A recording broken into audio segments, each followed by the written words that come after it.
지루한 장세가 이어지고 있는 가운데 미국 기준으로 일요일인 오늘 많은 정보는 나와 있지 않습니다. 그럼에도 불구하고 도움될 만한 분석 및 소식들 모아봤습니다.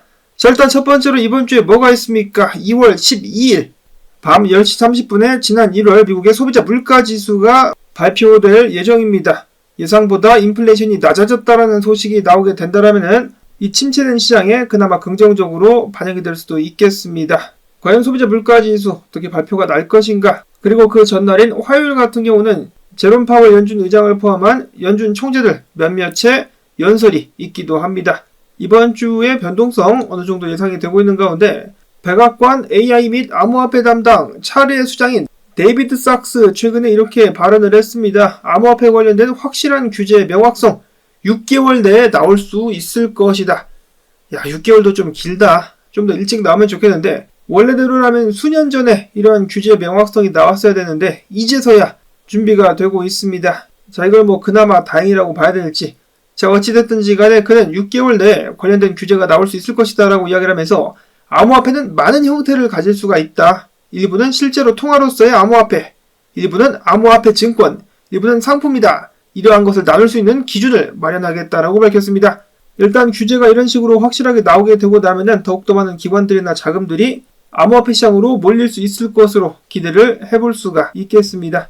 다음으로는 텍사스주의 오스틴 대학교가 500만 달러 지비트를 매입하게 될 예정이라고 합니다. 오스틴 대학교 펀드 담당자는 우리도 뒤처질 수 없다라면서 비트코인을 매입하겠다라고 밝혔는데요. 그 말이 맞습니다. 앞으로 머지 않아가지고 비트코인 10만 달러 아래 가격대를 보는 것이 힘든 날이 오게 될 수 있지 않을까 개인적으로는 기대를 해보고 있습니다. 다음으로는 코인텔레그래프가 암호화폐 시장이 드디어 바닥을 찍은 것이 아닌가라고 생각하는 소위 말하는 전문가들의 의견을 모아봤다라고 하는데요. 첫 번째로는 암호화폐 벤처 캐피털리스트 펠릭스 하트마니가 이야기하기를 최근 시장의 하락이 장기 추세선에 도달했으며 즉 반등 지점에 도달했으며 지속적인 마이너스 펀딩 비율이 나타나고 있다. 즉 지지 구간에서 숏을 들어가는 인간들의 숫자가 늘어나고 있다라고 하면서 이러한 신호가 바로 시장이 바닥에 가까워졌음을 시사할 가능성이 있다라고 이야기를 했으며 분석가 마이클 알프레드 같은 경우는 지금 시장 심리가 최악인 상황은 과거 대규모 랠리, 즉 떡상이 시작되기 직전과 유사한 패턴이다라고 이야기를 하기도 했었으며 비트와이즈의 최고 투자 책임자는 개인 투자자의 심리는 수년 만에 최악의 수준인 반면 기관 투자자들 같은 경우는 매우 낙관적으로 시장을 보고 있다라고 이야기를 했다. 이로 인해 가지고 두 투자자 그룹 간에 커다란 괴리가 발생하고 있다라고 이야기를 했는데요. 자, 기관 투자자 같은 경우는 왜 지금 상황을 좋아하고 있을까요? 앞에서 보셨다시피 암호화폐 관련된 확실한 규제가 준비가 되고 있는 상황에서 가격이 떨어지고 있으니까 싼 가격에 매집할 생각에 조화를 하고 있는 것이 아닌가. 지금 보시면 개인 투자자들은 끝났다라면서 시장을 나오려고 하고 있는데 기관 투자자들은 입맛을 다시면서 들어오려고 하고 있는 것이 아닌가 하는 생각을 해볼 수가 있겠습니다. 다음으로는 비트코인 분석입니다. 닥터 프라핏 분석가, 저도 작년부터 여러 차례 계속해서 분석을 공유하고 있는 분석가라고 볼 수가 있겠는데요. 전체적으로 꽤 잘 맞추고 있는 분석가죠. 그는 이렇게 이야기를 하고 있습니다. 여전히 변치 않고 비트코인의 추가적인 상승을 예측을 하면서 2024년도 마이클 세일러의 마이크로 스트래터지가 25만 개의 비트를 매입, 또한 비트코인 현물 ETF는 50만 개의 비트를 매입을 했다. 거기다가 고래들이랑 다른 기관들까지 합하게 된다면 총 400만 개가량의 비트가 새로운 주소로 움직였다, 즉 매집되었다라고 이야기를 하면서 이러한 현상은 올해에도 지속, 지난 1월달 2025년도 1월만 해도 현물 ETF가 벌써 비트를 5만 개를 매집을 했다. 그럼에도 불구하고 가격 움직임이 없는 것은 ETF들의 매집이 장외 거래를 통해서 이어지고 있기 때문인데 이 똑똑한 기관들 같은 경우는 개미들을 탈탈 털면서 물량들을 흡수를 해 나가고 있다. 자, 그리고 참고로다가 지난 1월 장외거래 전체 물량의 3분의 1이 팔려 나갔다. 장외거래 물량이 동나게 되게 된다면 그 이후에 비트코인 개떡상이 나오게 될 것이다 라고 이야기를 하면서 이러한 횡보 10만 8천 달러 구간과 9만 달러 구간에서의 횡보가 계속해서 이어지게 될 것이다 라고 이야기를 하며 해당 자리 올 때마다 본인은 롱 포지션을 추가하고 있다라고 밝혔습니다. 참고로 이 사람 같은 경우는 비트코인이 16,000달러에 달했을 때 바닥이라면서 계속해서 자신의 계정에 비트코인 사라고 하면서 본인도 많이 산 것으로 알려져 있습니다. 그와 동시에 53,000, 58,000, 6만, 9만 달러대 롱 포지션을 아직까지도 들고 가고 있다라고 합니다. 그는 비트코인의 슈퍼사이클을 작년부터 외치고 있는데 올해에도 그의 예측이 맞으면서 비트코인이 솟아오를 수 있을 것인지 기대가 되고 있는 가운데 꾀꾀 오리 선생 같은 경우는 일단 이번 주 주봉 마감 어제에 이어서 계속해서 중요하다라고 강조를 하고 있습니다.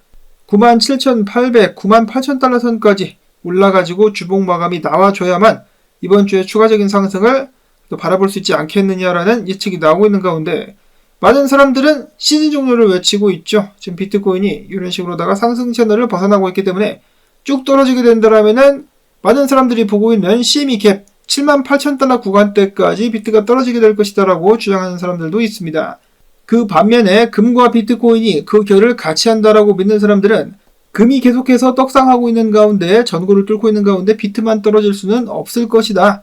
금이 계속해서 상승하는 만큼 비트코인도 조만간에 추가적인 상승을 이어갈 것이다라고 믿고 있습니다. 어떤 이들은 상승은 어떤 이들은 하락을 보고 있는 가운데 선택은 투자자들의 몫이다. 저는 당연히 상승을 기대를 하고 있습니다. 자, 그리고 닥터 프라핏 분석가를 다시 한번 또 이야기하지 않을 수가 없겠는데요. 자, 이 분석가 같은 경우는 작년에 또 크게 한따까리 했었던 것이 작년 4월, 3월부터 계속해서 XRP에 대해서 이야기를 했어요. 리플에 대해서 이야기를 하면서 본인은 리플을 쌀 때 계속해서 사서 모으고 있다라고 강조를 했었습니다. 강조를 겁나게 하면서 많은 사람들로부터 조롱을 받기도 했었는데 지금도 보시면은 45센트 때 계속해서 매집 구간이라고 매집하는 모습을 확인해 보실 수가 있겠는데요.